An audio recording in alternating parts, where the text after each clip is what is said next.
morning, everybody. This is LJ McGowan from the Bay Area Group. I'm standing here on a nice and overcast day here in League City, Texas. It's a little bit drizzly, but that's okay. I'm at the Regional League City Chamber of Commerce office. We're gonna go in here and meet Dewan. He's the president of the chamber. Kind of talk to him a little bit about what's great about League City, the chamber, and all the benefits that the Bay Area has to offer. Come with me.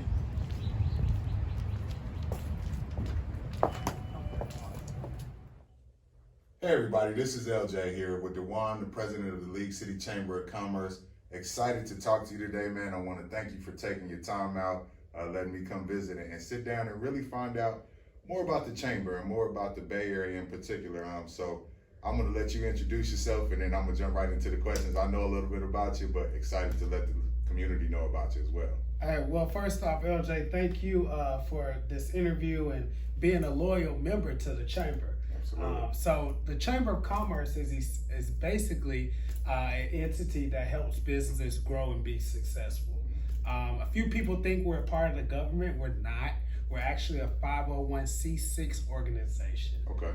Typically, most cities have chambers. Definitely larger cities do, because chambers are the tool and instrument to ensure that there's economic development, that the education system is prosperous.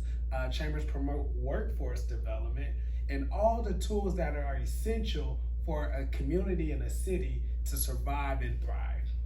Alrighty, so one of the big questions that I had for you, and it was something that I asked you personally, but I want everybody else to hear about it, is when I saw it, I said, okay, League City, Regional Chamber of Commerce. But there's a difference in the regional aspect of it versus just being League City. Could you tell us a little bit more about that? Right. So similar to how I mentioned that there's a chamber typically in every city. Mm-hmm. Well, when you have one of the largest city in a county, typically that chamber is a regional chamber. So League City is actually the largest city in Galveston County. So with us being a regional chamber, I have members in Galveston, in Texas City, and Webster, so all over the county. So we have more of a big picture approach where we want economic success and prosperity for our entire region versus only thinking about League City. So it's kind of one of those things where it's like when one person wins, we all win. Makes sense. And that was something that was really, really inspirational to me and joining, because I live in League City, but we all have a community in the Bay Area, right? So my office is in Friendswood, right? But we shop in Webster, we hang out in Kemah, and so the chamber being for the region is truly, truly beneficial. I want to talk a little bit about you though as well, because like I said, I know the story, but tell us a little bit about yourself. Where were you at before the League City? What were you doing prior to, and then what brought you to the League City Chamber? Great question, and it's like I tend to get that from a lot of people. But from Little Rock, Arkansas, I actually played basketball in college. Might not be that tall, but hey, big things come in small factors, right? Absolutely. So once I graduated school, relocated to Houston. Very first job, I was actually a server at Papa Do's. And then I was in retail for about 3.5 years. Then I found my heart, and that was at the chamber. So I was at the Fort Bend Chamber of Commerce for 3.5 years.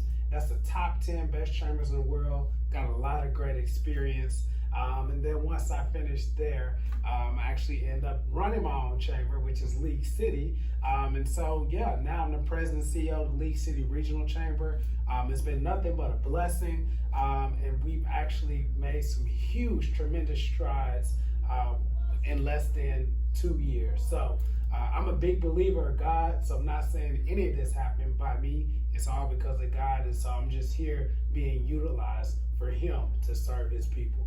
Absolutely. And it's funny, he's being very humble around his role in the chamber here, but I'll brag on you a little bit. I've lived here for 5 years and didn't know that there was a chamber until you took over. And then when you look at what has been accomplished in such a short amount of time as far as the growth, and we'll touch on that a little bit, but I did my ribbon cutting, and it was amazing the turnout during a pandemic, and when so many people were, clamoring to figure out, and this is, you know, we're post Texas opening now 100%. Right. But then it was still, you know, very strict rules, and the support and the love that I felt from the chamber, members showing up, bringing gifts, and really not asking me for anything and wanting to network and utilize and see what they could do to help my business. And that is a big testament to you, because like I said, one, didn't know that there was a chamber that existed until we met, and then two, just to see the growth that has occurred, and really it's like it's been exponential over the past like 6 to 8 months. Can you tell us, is there anything that you did differently, or? Man, again, first off, it all goes to God. You know, He's just using me. But I'm just a chamber that's big on innovation, building resilience, trying new things. A lot of chambers